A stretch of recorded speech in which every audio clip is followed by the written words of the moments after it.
কিরে ভাই, তুই আজকে পড়তে বসলি, ব্যাপারটা কি? এই কিডা কথা বলতেছে? নিচে তাকা হয়ে, আমি তোমার বই। বাহ, আমার বই আমার সাথে কথা বলতেছে। আমি কি গাঁজা টাজা খেলাম নাকি? বলা যায় না ভাই, তুই খাইতে পারিস, কারণ এমনি সময় তো তুই আমার কাছে আসিস না। তো হঠাৎ কেন তুই আমার কাছে আইলি এখন? তুই গাঁজায় খাইছিস ভাই, নিশ্চিত, আমি শিওর। আরে আমার কথা শোন, সামনে ওর পরীক্ষা, এই জন্য ওর বাপ মা ওরে ঠ্যাঙাইছে, এই জন্য আর কি ও পড়তে বসে। তাছাড়া ও আমার রাইখা কি ও পড়তে বসে কখন? ও তাই বল ভাই, পৃথিবী উল্টায় গেলেও তো কোনোদিন বই নিয়ে বসে না। ব্যাপারটা আর কি বুঝতে পারলাম। আমি মনে হয় পাগল হয়ে গেছি, আমার বই আমার বোনের সাথে কথা বলতেছে। পাগল তো তুমি আমারে কইরা ফেলাইছো ভাই, সারাদিন টিপতে টিপতে আমারে তুমি শেষ করে ফেলাইছো। অনেকদিন পর ভাই একটু শান্তিতে আছে। তুই আর ডাকিস না ভাই, এমনি পড়তে মরতে বসে না। তুই আবার ডাকলে তোরে আবার গুতা দিতে যাইবি।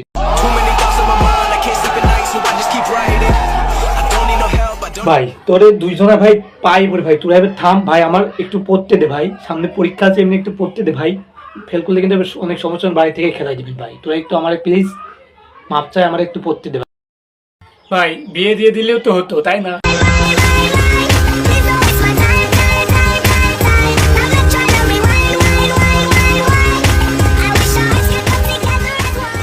দোষ, একদম মনের কথা বলছিস, আই দোষ বুকে আই। এই শোন, তোর বন্ধুরা কিন্তু কেউ পড়তেছে না, সবগুলো কিন্তু ফেসবুকে গ্রুপের মধ্যে অ্যাক্টিভ আছে, বুঝছো? কি বললি? সত্যি? সত্যি নাকি? ভুলে গেলি তোর না সামনে পরীক্ষা? তোর বাপ কিন্তু পাঁচার ছাল চামড়া কিচ্ছু রাখবে না, আগেই বলে রাখলাম, আগে থেকে বলছি। বন্ধু তুই একটু থাক, আমি একমাত্র ফেসবুক থেকে আর কি একটু চেক দিয়ে আসতেছি, ঠিক আছে? তার বেশি সময় লাগবে না, জাস্ট 5 মিনিট, ঠিক আছে? থাক, আমি আসি। ঠিক আছে যা। পরীক্ষা রাত্রে যখন আসবি না, একদম থাবা দেবো নি, তখন বুঝছেন তেলা। এখন কিছু, আমি কিন্তু আসতেছি, হ্যাঁ? 5 মিনিট দাঁড়া তুই, আমি আসতেছি, ঠিক আছে? ও,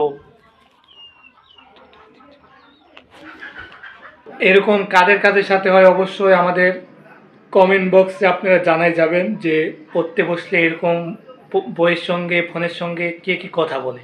মন